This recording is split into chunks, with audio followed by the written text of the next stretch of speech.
ಅಧ್ಯಕ್ಷ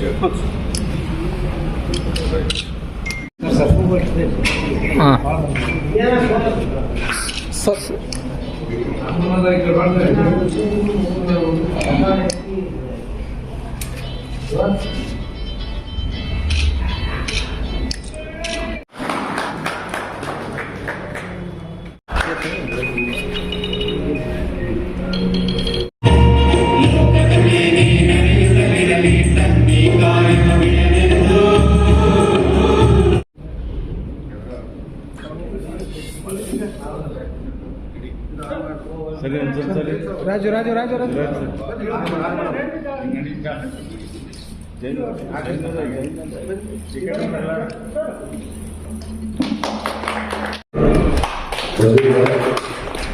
ಈಗಾಗಲೇ ತಮಗೆಲ್ಲ ಗೊತ್ತಿರುವ ಹಾಗೆ ಕರ್ನಾಟಕ ಸರ್ಕಾರ ನಮ್ಮ ಮಾನ್ಯ ಮುಖ್ಯಮಂತ್ರಿಗಳಾದ ಸಿದ್ದರಾಮಯ್ಯವರು ಮತ್ತು ನಮ್ಮ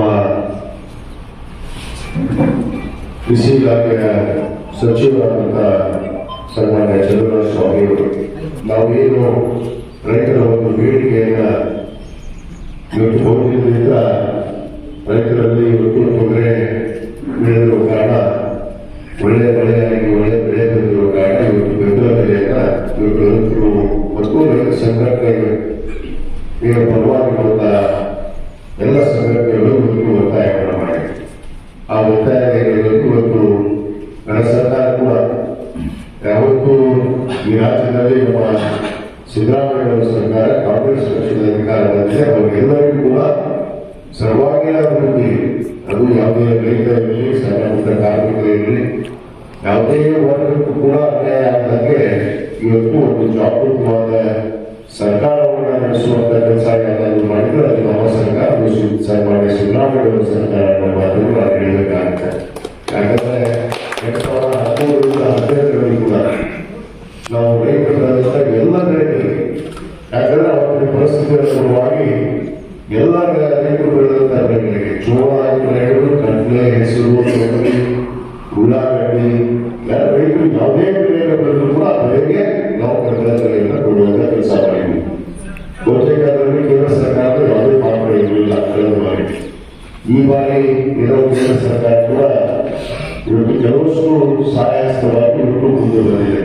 ಈಗಾಗಲೇ ನಮ್ಮ ರಾಜ್ಯ ಸರ್ಕಾರ ತೊಗರಿ ಬೆಲೆಯನ್ನ 8,000 ರೂಪಾಯಿ, ಯಾಕಂದ್ರೆ ಮಾರ್ಕೆಟ್ಗಳಲ್ಲಿ ಸುಮಾರು 7,800 ಹೀಗೆ ಇವತ್ತು ಅವರಿಗೆ ಸಹಾಯ ಆಗಬೇಕು ಅನ್ನೋದನ್ನ ವಿಚಾರ ಮಾಡಿಕೊಂಡು ಸುಮಾರು 450 ರೂಪಾಯಿಯನ್ನ ಇವತ್ತು ಸರ್ಕಾರ ಪ್ರತಿ ಕ್ವಿಂಟಲ್ಗೆ ಇವತ್ತು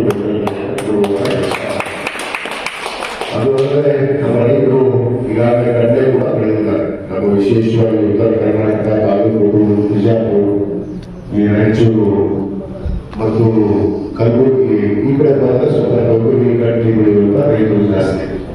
ರೈತರು ಇವತ್ತೇನು ಕಡಲೆ ಬೆಳೆಯನ್ನು ಕೂಡ ಬೆಂಬಲ ಬೆಲೆ ಕೊಡಬೇಕು ಅನ್ನೋ ವಿಚಾರವನ್ನು ಇವತ್ತು ಹೇಳಿದ್ರು. ಈಗಾಗಲೇ ಸರ್ಕಾರ ಒಂದು ಹೆಚ್ಚೆ ಕೊಟ್ಟಿದೆ, ಕಡಲೆಯನ್ನು ಕೂಡ ಕಡಿಮೆ ಮಾಡಿದ್ರೆ ಮಾಡಿ ಅನ್ನೋ ಒಂದು ಸೂಚನೆಯನ್ನು ಇವತ್ತು ನೀಡಿದೆ. ಖಂಡಿತವಾಗಿ ಕಡ್ಲೆಗೂ ಕೂಡ ಸರ್ಕಾರ ಮುಖ್ಯಮಂತ್ರಿಗಳು ತಂದು ನಾವೇನು ಒಂದು ನಮ್ಮ ಹುಡುಗ ತಾಲೂಕ ಅಗ್ರಿಕಲ್ಚರ್ ಕೋಆಪರೇಟಿವ್ ಮಾರ್ಕೆಟಿಂಗ್ ಸೊಸೈಟಿ ಒಂದು ಮನವಿಯನ್ನು ಕೊಟ್ಟಿದ್ದೀರಿ. ಖಂಡಿತವಾಗಿ ಸರ್ಕಾರಕ್ಕೆ ಮಾನ್ಯ ಮುಖ್ಯಮಂತ್ರಿಗಳ ಮತ್ತು ಕೃಷಿ ಸಚಿವರನ್ನು ತಂದು ಇದಕ್ಕೂ ಕೂಡ ಒಂದು ಬೆಂಬಲ ಬೆಲೆಯನ್ನು ಕೊಡುವಂತ ಕೆಲಸ ನಾವು ಮಾಡ್ತೀವಿ ಅನ್ನೋದು ನಾನು ಈಗಾಗಲೇ ನಮ್ಮ ಇಲಾಖೆಯ ಅಧಿಕಾರಿಗಳಿಗೆ ಮತ್ತು ನಮ್ಮ ಜಿಲ್ಲಾಧಿಕಾರಿಗಳಿಗೆ ನಾವು ವಿನಂತಿ ಮಾಡಿಕೊಂಡಿದ್ದೇವೆ. ನಮ್ಮ ತಾಲೂಕಿಗೆ ಹೆಚ್ಚಿನ ಒಂದು ಕೇಂದ್ರವನ್ನು ಕೊಡಬೇಕು ಅಂತ ಹೇಳಿ ನಮ್ಮ ತಾಲೂಕಿನಲ್ಲಿ ಸುಮಾರು 10 ಕೇಂದ್ರವನ್ನು ನಾವು ಇವತ್ತು ಪ್ರಾರಂಭ ಮಾಡ್ತಾ ಇದ್ದೀವಿ. ಅದು ಹುಣಗುಂದು,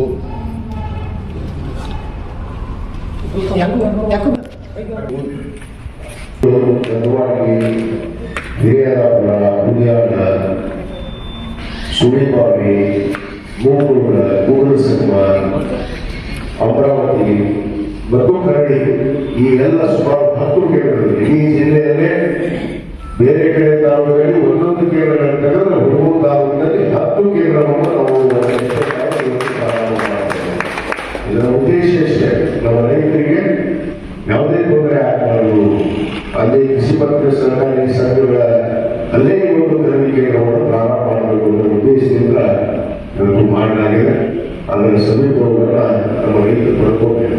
ಎಲ್ಲ ರೈತರಿಗೆ ಒಂದು ಬೆನ್ನೆಲುಬಾಗಿ ಇವತ್ತು ಕೆಲಸ